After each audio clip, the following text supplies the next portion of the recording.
said feminists can't be funny? Incidentally, I don't know why the lights aren't on for the audience. This is a town meeting after all, the idea of that. And I think lights should be on you as well as on us, since you're part of it. So I'll be Claudius and Hamlet. Lights! No lights. He didn't do it. I'll be himself. Let there be light. Nothing. Could we have lights on? No, I think it would be a hell of a good idea, because then you're part of it. Because that's what this is about. That's the ticket. More. That's it. It should be lit more. We should see your faces as well as you seeing ours. Fair is fair, after all. I was thinking about the nation itself, and hearing Catha Pollitt and hearing Marvin Miller. I think people write for the nation, and the style of writing, the substance as well as the impulse. And there's been a review of Edmund Wilson this morning in the New York Times, man of letters, indeed he was. There's another kind of man of letters, and that's Christopher-Hitchens. You see, a man who has his own style, his own way, and the world is his oyster, in a sense. Writes about concentration camps or lumber camps when it comes to environment. Any subject at hand. And here then, Christopher-Hitchens of the nation.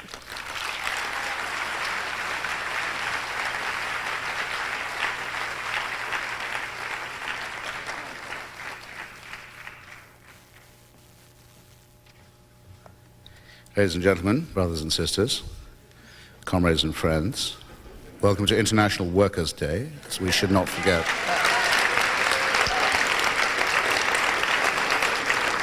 I didn't actually put Mr. Turkle up to the Edmund Wilson suggestion at all.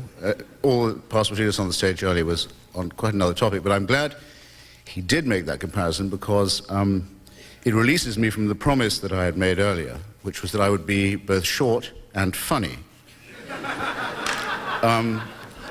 In the name of Edmund Wilson, I now cast this pledge aside. I trust that you've both, all of you, got comfortable seats and ready to settle down. No intention of being brief. Feeling rather lugubrious, in fact, as well. James Boswell, very long book. Brilliant biography of Dr. Johnson, probably the founding of modern biography.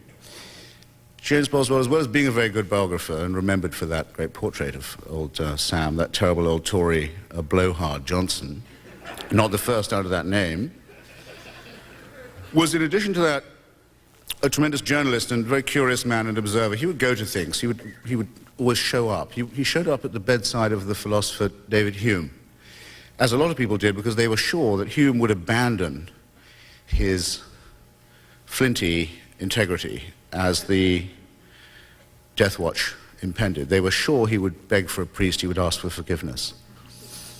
And he didn't, and he kept on not doing it, and Boswell kept on pressing him. Are you sure? Are you absolutely convinced you don't want to do this? And Hume said, I think imperishably, no, I'm no more worried about what will happen after I'm dead and gone than I was concerned with what occurred before I was alive. And I consider that, I've always considered that, and consider it still to be one of the great statements of Stoicism ever made. However, under the lash of comrades Nowacki and Turkle and others, I have been forced to do, born as I was in 1949, a little bit of Back to the Future in my own behalf, and yours, comrades. And the fact is this: I've caused some inquiries to be made, I've looked up some old stuff, talked to some surviving relatives, and the thing of it is that on this day, 50 years ago, this precise day, my parents were on their honeymoon. Okay, you try it. I see some of you are trying it. There's a slightly vertiginous thought to me that this would be so, and I'm going to share with you some of what I think emerges from this matching, without which, after all, one would not be here. My father, I'm a Navy brat. My father, my late father, Commander Eric Hitchens, had in a way a good war. His cruiser HMS Jamaica, put the last torpedo into the Scharnhorst, the flagship then of the Nazi battle fleet in the narrow seas, on the day after Christmas, 1940. A better day's work than I can ever claim to have done myself, but a tough day's work for the old man, who had, throughout the 1930s, consistently supported the line of Baldwin, Chamberlain, Mussolini, and Franco, and who found himself, you see, because it's my belief that the ironies of history occur most pungently to those who don't believe in them. And after doing in the Scharnhorst, my father was put on the task of running convoys to Murmansk and Archangel at a time when the entire coastline of northern Europe, all the way up over the hump of Norway and Scandinavia, was completely controlled by the Nazi war machine. And there was no air cover for anyone who wanted to sail a ship all the way up and over to Murmansk. And I like to picture my father, as he didn't like to picture himself, as finally, after all the trouble he'd taken in the service of king and empire, acting as a gun runner to Stalin. These are the breaks.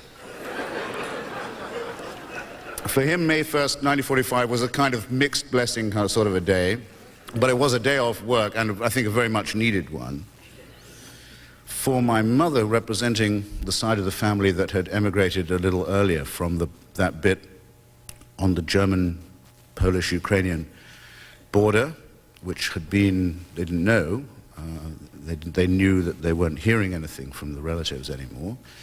It was exactly about 50 years ago that they worked out what had happened to all the members of the family they hadn't been hearing from, and it was a very bitter day, and a day of complete silence, and not in fact a day, I think, on which she said anything at all. These were a couple whose lives had been wasted, really, wasted in the terrible waste of the opportunity of the end of the First World War, wasted by those who had written the Pact of Versailles, who had devastated Eastern and Central Europe again in the name of it, who'd plunged the world into depression and into slump, which wasted the youth of both my parents, had encouraged or been complicit in the rise of fascism and brought them out of slump and depression only by means of a war economy and another war, and wasted the rest of their youth, and that was for the lucky ones, and then replaced that regime, that succession of establishment triumphs with the post-war austerity. People whose bitterness, therefore, was very, very felt, very evident, and who had no target upon which they could direct it, because, after all, they had always done, as they believed, loyally and decently what they were supposed to do, and had kept the national pact and the social pact in an honorable way, and had been betrayed for it. That sort of moment of bitterness and futility is, I suppose, what would now be described in the New York Times as the beginning of the healing process. It's my opinion that the healing process in this case probably began in 1942, when the Red Army managed to encircle the Wehrmacht at the Kursk salient in Stalingrad, box it in and destroy it, and turn it back, and break the spine of Hitler's Reich. I think that's when the healing process began. And I remember an old Austrian friend of mine, now dead, Ernst Fischer, who was one of the broadcasters at Stalingrad. He had defected, he'd joined the other side, and he broadcast in German to the advancing troops and said, "Don't believe your leader, don't believe a word he says to you. Everything he's told you is a lie. He's ruined your country, he's destroyed German and Austrian culture. He's destroyed even the fabric of Goethe and Schiller and Marx and Beethoven and all the glories of your civilization. Don't believe him, and now he's led you into a death trap, and if you don't surrender or come over to our side, none of you will escape," he said. And you've been dropping leaflets on us, telling us to surrender. In Stalingrad, it's a brilliantly written leaflet, probably the best I've ever read, and it says, "We should tell you now, these leaflets of yours turn into ash at 10,000 feet over Stalingrad. Give up now, turn your guns on your officers, go home. Don't believe them, don't believe them." But it wasn't to be. The war had to be fought to the very end. And so, as it ended, and ended in that frigid and ghastly manner, there are three episodes to which I'd like to draw your attention that are part of the history of May 1945. In May 1945, the British government released such Japanese soldiers as it had under its captivity in Saigon, and re-enlisted them under the British flag in order to put down the Viet Minh government, which had established a national government in Vietnam. And under this Anglo-Japanese imperial condominium, proclaimed that it would form a holding provisional government until the French could come home and reclaim their rightful territory in Indochina. That was done with the full permission of the beloved FDR and the soon-to-be even more beloved Harry Truman. And I think it's an episode that ought to be somewhat better known and better remembered than it is. Think of how much trouble we might have saved, ladies and gentlemen, brothers and sisters, comrades and friends. If the Vietnamese had got their long-deserved and hard-fought-for independence in 1945, think of the shame also of all of those who've been involved, particularly in the Democratic Party ever since, in denying them that right and using American blood to shed Vietnamese blood. Think of the uneffaceable shame of that. Second, but slightly more encouraging thing that happened. It happens to me when I get into a cab in Washington very often. Washington's my hometown. Sometimes there's one of those old black drivers with a hat back on his head and often a bit of a cigar. He doesn't care about the regulations, about what he can and can't do in his cab. Sat well back in the seat. He hears my voice and he gauges the gear when he hears where I want to go. He doesn't say anything for a bit, but I know what's coming. He says, you from England? I say, well, as a matter of fact, yes, I am. I don't know how you can possibly tell. And then there's another long pause. He said, I was there once. And I've had this conversation a lot of times. Very often this was the first time these guys had ever been abroad. Very often it's the first time and the last time they ever went abroad. And they remember, man, did it rain. And we had to drink our beer before it got cold. And boy, the food. But they said, but they remember another thing, which is it was the first time they'd ever been in a society that wasn't segregated. A white society that wasn't segregated. This was a time when German prisoners of war were given a better time than they were. And they remember it in a way that touches me very, very much. And I always say at the end, well, it was very nice of you to come over. You didn't have to do that, and appreciate it. Very much appreciate it. George Orwell noticed a mass observation survey at that point among British public house owners, because it was feared that there were so many British men overseas and the American soldiers were so well paid and so much better dressed that there might be animosity towards them. So they took surveys. One of the old ladies who ran a pub near an American air base was asked, do you get any trouble with the Americans? No, I love the Americans, love the Yanks, love them. Always pleased to see them. No trouble at all? I mean, no complaints of any kind? No, very nice boys, always fast to buy a drink, very nice with the girls and all that. Well, you absolutely sure you haven't got any? Well, he said, I will say this, but I don't want to be quoted. He said, I like the Americans very much. I'm not sure I care for some of the white ones they brought over with them. George Orwell was one of the few to notice this finding. Anyway, in my father's hometown in Portsmouth, in Navy Town, there was a big riot. The locals all turned out of the pubs when the military police came around to try and drag the black soldiers back from the bar to the segregated camp and said, leave them alone. You're no better than they are. And it was a great moment in Portsmouth history. And it's I don't know, call me sentimental if you will, but. One of the guys who was involved in all that was Medgar Evers, who was, when he went back to the United States, thought, I'm going to keep my uniform and keep my medals. I'm going to stay in their face about this. I don't see why I should go back to segregated sharecropping after all this stuff, and didn't, and paid the full price for it, but we're in his debt. And I like to recall this little moment anyway.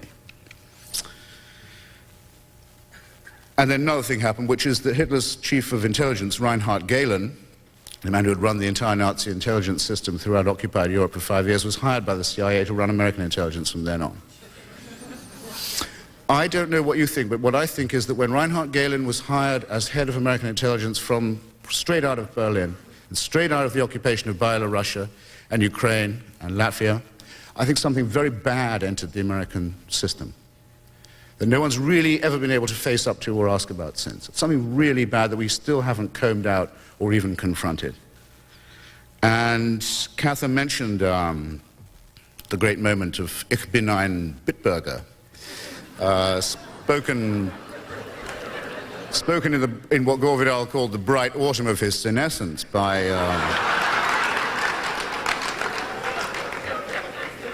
by the president, and many people wanted to say, well, that was, come on, he's mouthing off, you never know, not completely all there. Not true at all. The next stop on Reagan's European tour after Bitburg was Madrid, where he made a speech in which he said, I know there's been a lot of controversy about the United States and Spain in their time. Indeed, some Americans once came here to fight in the Civil War.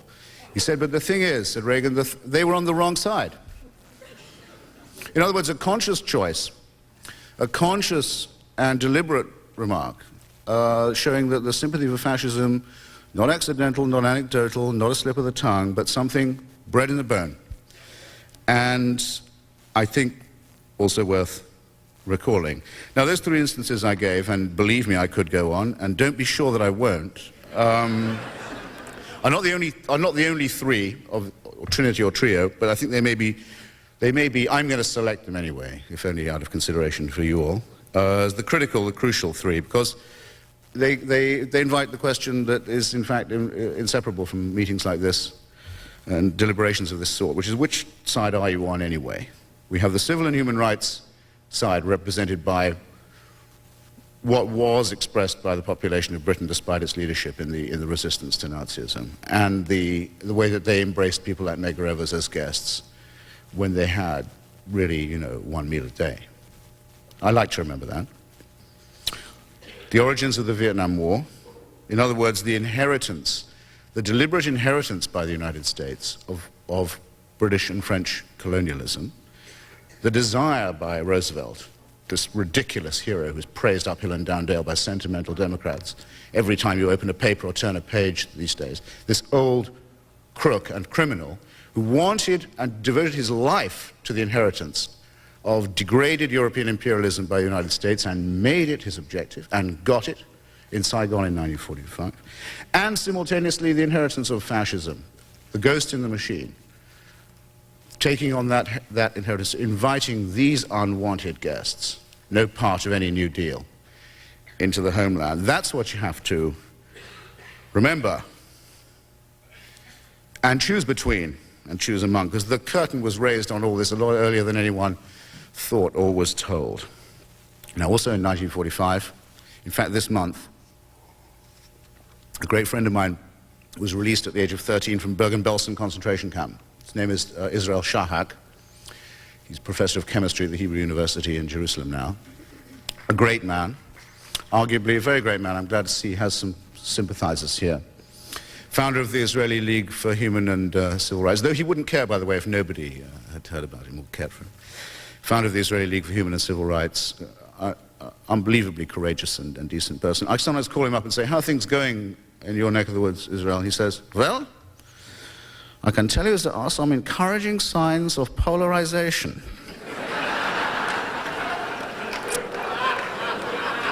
I like to make this one of my mottos. I like to try and start every day. Like, I don't know about you, every day I look at the New York Times and see, are they still saying all the news that's fit to print on the front page? Are they still doing that? So, okay, I'm still pissed off with them. Every day I also think, maybe there'll be some encouraging signs of polarization all the same. Because in the New York Times every day you find the word consensus is always used as a plus word. Unity is always used as a plus word. Anything divisive, very bad word. Bipartisan, very good. Partisan, not so good. Cretinism, bullshit, nonsense. The building of a false consensus and the burying of history and the burying of dialectic every day before your eyes in the name of the ideology of objectivity. Who here remembers hearing Ronald Reagan, seeing him called a great communicator in print in a news story? Hands up, anybody? Quite a few. Who remembers hearing him called a liar in a news story? Well, that Ronald Reagan is a great communicator is a value judgment. That Ronald Reagan was a liar is an objective statement of fact. That's why you read the one in the news story and not the other. And that's the ideology of objectivity right there for you. So you need the corrective. And we may need it sooner than we think. The stench in 1945 all across Europe, including the town in which I was brought up, Portsmouth, where I could still see it when I was a small boy, the bomb sites and the rubble and the wreckage, but not all of it, because the stench of 1945 all the way across Europe was the stench of disinfectant being sprayed on rubble. you can't dig anymore. There's no point in it. There's only putrefaction and misery underneath. You can't keep digging if you don't disinfect it. And I would say that the stench of disinfectant sprayed on rubble, the rubble is on top of human remains, is the particular tang, stench, odor of fascism. And we used to, in our movement, in our pages and so on, say we'd give the title anti-fascist to the older comrades, to those who'd suffered and been through it and so on. We never thought, I think, many of us, that how soon we might have to earn this great title of honor for ourselves. Though we were warned. You remember the end of Bertolt Brecht's play Arturo Ui, when the leader steps forward to the front of the stage after Hitler's body has turned to carrion, after all, at last, and says, well, this is the thing that nearly had us mastered, but do not think that that is all, you men, for though we rose up and we beat the bastard, the bitch that bore him is on heat again. And I think the stench of rubble and carrion and disinfectant from Oklahoma is a kind of a warning. And this time it's not digging out at the end, it's digging out at the beginning of a battle with reaction, with the Galenites and their descendants, and with those who wanted to turn yours, my democratic republic into an empire. KKK is Kinder, Kircher, and Kusha too. These rebels, as they call themselves, these anti-establishment figures, are nothing of the kind. They say they're against the government, they're lone pioneers and frontiersmen. Who are they? Where does Gordon Liddy come from if he isn't a pimp of the state? An incubus from the national security system. Where does Oliver North come from? Who dares say this man is a rebel or a dissident? He's an outgrowth of the government. I know, sir. I promised you nothing less. What's anti-government about these extruded forces of the state? They will, when the time comes, if it does come, and we should take care to discuss it soberly, but if the time should come when push came to shove, these are the people who would be the Freikorps, these are the people who would take orders, these are the people who would be the disciplined and docile forces of a government that would, of course, always regard them as deniable, and we have been warned. So I'll save much, but not all, of what I was going to say.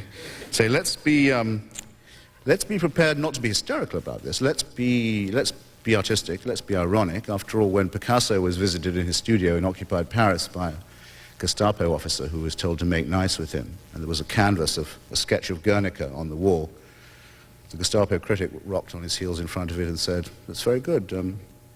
Did you do that?" Picasso said, "No, you did."